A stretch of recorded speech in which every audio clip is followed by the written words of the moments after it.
வணக்கம் நண்பர்களே, எல்லோரும் எப்படி இருக்கிறீங்கள்? நாங்கள் கிராமத்து ஸ்டைலில் இன்றைக்கு மீன் குழம்பும் மணத்தக்காளி கீரை அல்லது மிளகு தக்காளி கீரை வரை அல்லது பொரியல் அல்லது சுண்டல், மற்றது பார்த்திங்கன்னா கரட்டும் லீக்ஸும் உருளைக்கிழங்கு போட்டு ஒரு வெள்ளைக்கறி வைக்க போகிறோம். பார்த்திங்கன்னா எங்களோட தோட்டத்தில் நிறைய இந்த மணத்தக்காளி கீரை அல்லது மிளகு தக்காளி என்று சொல்கிற அந்த கீரை பார்த்திங்கன்னா நிறைய முளைச்சி வந்துட்டு, அது நாங்கள் போடே இல்லை, கொம்போஸ்லேருந்து முளைச்சிட்டுது. போன வருஷம் பார்த்திங்கன்னா நிறைய காய்கள் காய்ச்சி பழங்கள்லாம் இருந்தது. அது அப்படியே கொம்போஸோடைய போட்டபடியாக அப்படியே முளைச்சி எங்கே பார்த்தாலும் ஒரே இந்த கீரையாக தான் இருந்தது. அப்போ நாங்கள் இந்த பெட்டியில் இருக்கிற கீரையை முழுவதுமாக அப்படியே வேரோடு எடுத்துட்டோம். என்னென்னு சொன்னால் மற்ற மரக்கறிகள் வளர்கிறதுக்கு கொஞ்சம் இடம் தேவையாக இருந்தபடியாக பாருங்கள், மரக்கறிலாம் தோட்டத்திலிருந்து நாங்கள் எடுத்துருக்கிறோம். உங்களுக்கு தெரிஞ்சிருக்கும் ஏற்கனவே என்னுடைய தோட்டத்தில் இருக்கிற மரக்கறிகள் ஒவ்வொரு முறையும் நான் அதை வந்து காஸ்டிங் காட்டுறதை காட்டி கொண்டிருக்காமல் பாருங்கள், உருளைக்கிழங்கு வந்து எங்களுக்கு இந்த வருஷம் இவ்வளோ தான் கிடச்சிருக்குது. 2-3 கலரில் வச்சு நாங்கள் இன்னும் கொஞ்சம் இது முதலாவது ஹார்வெஸ்டிங். இப்போ நாங்கள் சமைக்கிறதுக்கெல்லாம் ரெடியாக போகிறோம். முதலாவது நான் வந்து கரட்டை வெட்டி எடுக்கிறேன். மற்றது உருளைக்கிழங்கு பாருங்கள், போஞ்செல்லாம் நாங்கள் உடைச்சி போட்டுட்டோம். இப்போ கரட்டையும் வெட்டி உருளைக்கிழங்கையும் வெட்டி போடுறேன். அதோட உள்ளி வெங்காயம் வெட்டி போட்டுக்கிறேன். பாருங்க, மிகவும் சுவையாக இருந்தது. இப்படி சமைச்சு பாருங்க நீங்களும்.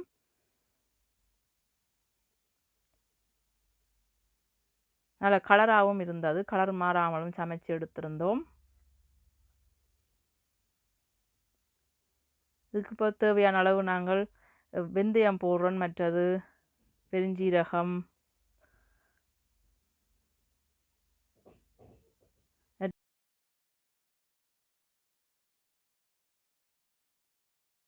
தூள், மற்ற உப்பு. இப்போ நாங்கள் இதுக்கு வளமை போல் பார்த்திங்கன்னா நான் இந்த சின்ன சீரகமும் மிளகும் தான் கூடுதலாக இந்த பால் குழம்புகளுக்கு வந்து போட்டு சமைக்கிறது. உங்களுக்கு விருப்பம்னு சொன்னால் நீங்கள் வேறு தூள்களும் போடலாம். இது வந்து சுவையாக இருக்கும்படி போட்டு சமைச்சு பாருங்க. ரெண்டையும் போட்டு நான் உருளை இடித்து எடுத்தாச்சு. அதையும் வந்து அந்த மரக்கறியோட அந்த காய்கறியோட போட்டு அவியலுக்கு தேவையான அளவு தண்ணியையும் விட்டு நாங்கள் இனி அதை அடுப்பில் வச்சு சமைப்போம். நாங்கள் இன்றைக்கு விறகு அடுப்பில் சமைக்கிறதுக்கு ரெடியாக இருக்கிறோம். பாருங்கள், வெளியில் ரெடி ஆகிடுது அடுப்பு. வெயில் இங்கே பார்த்திங்கன்னா மழை பெய்தால் ஒரே மழையாக இருக்குது. வெயில் அடிச்சுட்டா வெளியில் நிற்க இயலாத அளவுக்கு வெயில். அதோட நாங்கள் உள்ளுக்கு வச்செல்லாம் ரெடி பண்ணிவிட்டு இப்போ வெளியில் வந்து நின்று சமைக்கிறோம். இப்போ நல்லா அவிஞ்சிட்டுது. பார்த்திங்கன்னா நல்லா அவிஞ்ச பிறகு நான் வந்து தேங்காய் பால் விடுறேன். அதுக்கு நீங்கள் வேணுமெண்டா நிறைய தேங்காய் பால் விட்டு நல்லா குழம்பா பால் வரும் வரையும் பால் ஊற்றி சாப்பிட்ற அளவுக்கு வைக்கலாம். நான் கொஞ்சம் திக்காக போயிட்டு நான் குழம்பு வச்சு எடுக்க இது பெரியாக்கள் 2 பேர் சாப்பிட்றபடியாவது அளவாக இருந்தது எங்களுக்கு. நீங்கள் வைக்கிறேன்டா கொஞ்சம் தண்ணியாக வையுங்கோ. இப்போ நாங்கள் வந்து தாளித்து எடுப்போம். இது கொஞ்சம் எண்ணெய் கொஞ்சம் கூடிது. நான் அப்புறம் அதில் அந்த எண்ணெயிலேருந்து கொஞ்சம் எடுத்தேன் வெளியில். இப்போ தேவையானது கடுகு, பெருஞ்சீரகம் போட்டு அதுக்கு பார்த்திங்கன்னா நான் நிறைய இன்றைக்கு தோட்டத்திலேருந்து எடுத்த பச்சை மிளகாய் நிறைய வெட்டி போட்டுக்கிறேன். அந்த கருவேப்பிலை, வெங்காயம் எல்லாம் போட்டு இதை தாளிப்பம், அதாவது கரட்டு கறியை தாளிக்கிறதுக்காக நான் இப்போ ரெடி பண்ணி கொண்டிருக்கிறேன்.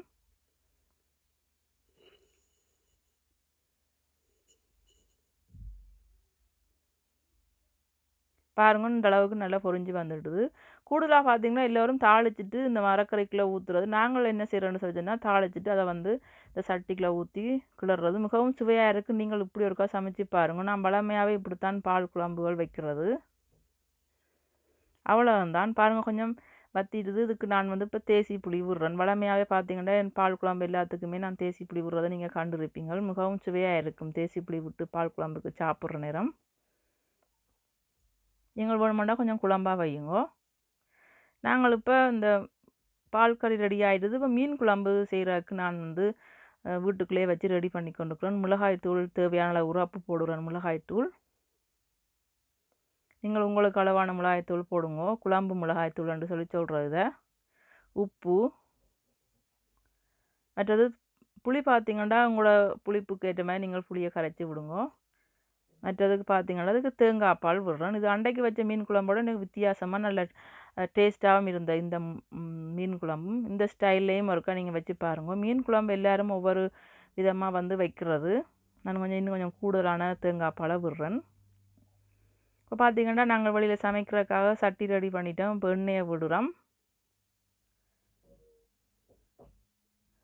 பார்த்தீங்கன்னா வழமை போல் நாங்கள் கடுகு போடுறோம், பெருஞ்சீரகம், வெந்தயம் பார்த்தீங்கன்னா கூடுதலாக இந்த கடல் உணவுகளுக்கு நல்லா கூட தான் போட்டு சமைக்கிறது.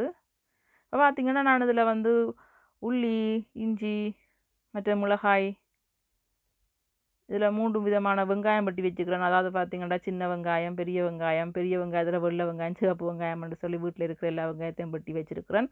மிளகாயை பார்த்தீங்கன்னா 2 மிளகாய் 3 மிளகாயை வந்து நான் வெட்டாமல் அப்படியே போடுகிறேன். நல்ல சுவையாக இருக்கும் இப்படி சமைக்க. வெங்காயம் பார்த்தீங்கன்னா 1 2 அதே மாதிரி அப்படியே வெட்டாமல் சின்ன வெங்காயத்தை 1 2 போட்டு அப்படியே வதக்குவோம்.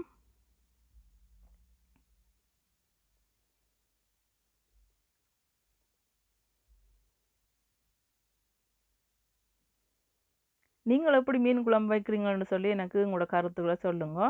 பாருங்கள், இந்த கரைச்சி வச்ச அந்த கலவையை வந்து நாங்கள் அந்த வெங்காயம் தாளித்ததோட தேயும் போட்டு குழம்பை வந்து கொஞ்சம் கொதிக்க விடுவோம்.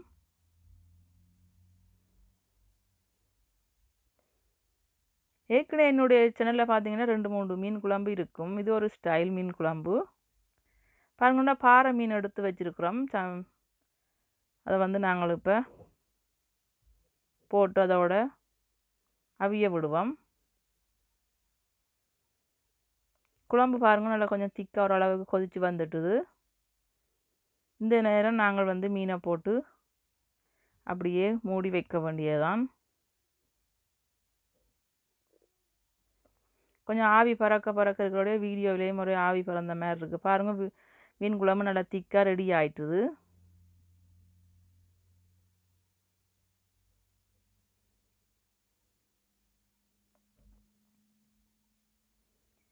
கூடுதலாக பார்த்தீங்கன்னா நான் இப்போ அப்படியே மெனுவை வந்து சமைச்சு போட்டு கொண்டிருக்கிறேன். உங்களுக்கு தனியாக வீடியோ போடுறது விருப்பமா, அல்லது இப்படி மெனுவாக போட்டு லன்ச் மெனுன்னு சொல்லி போட்டு வீடியோ போடுறது விருப்பமான்னு தெரியல.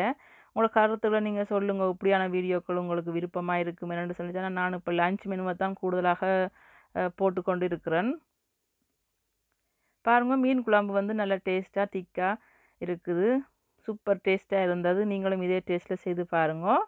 இப்போ நாங்கள் பார்த்திங்கன்னா இந்த மணத்தக்காளி கீரை வந்து பார்த்திங்கன்னா ஏற்கனவே என்னுடைய சேனலில் இருக்குது. மணத்தக்காளி கீரை அதையும் பாருங்கள், செம சுண்டல், ஏதாவது பொரியல் வரையன்னு சொல்லி சொல்கிறது. நல்ல டேஸ்ட்டாக இருந்தது. இதே மாதிரி இது வந்து என்னுடைய அம்மாவோட ரகசியம். இந்த கீரை வந்து வர செய்கிறது அந்த மாதிரி இருக்கும். இதே மாதிரி இது மாதிரி ஒரு தடவையுமே செய்திருக்கிற மாட்டார்கள். உண்மையாகவே நான் சொல்லுகிறேன். இதே மாதிரி நீங்கள் செய்து பாருங்க.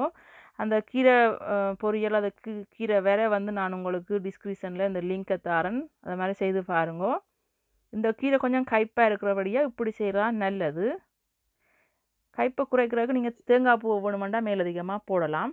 வாங்க, நாங்கள் இப்போ சாப்பிட்றதுக்கு ரெடி ஆகிட்டோம். சமையல்லாம் முடிஞ்சிட்டுது. பார்த்திங்கன்னா நாங்கள் சீரக சம்பா சோறு சமைச்சோம். செம டேஸ்ட்டாக இருந்தது. இந்த வீடியோ உங்களுக்கு பிடிச்சிருக்கோ தெரியல. பிடிச்சிருந்தா நீங்கள் லைக் பண்ணுங்க, ஷேர் பண்ணுங்க. ரொம்ப ரொம்ப பிடிச்சிருந்தா சப்ஸ்கிரைப் பண்ணி ஆதரவு தாருங்கள் என்னுடைய சேனலுக்கு. நாங்கள் மீண்டும் இன்னும் ஒரு அழகான வீடியோவில் சந்திக்கலாம். நன்றி, வணக்கம். தொடர்ந்து இணைந்திருங்கள்.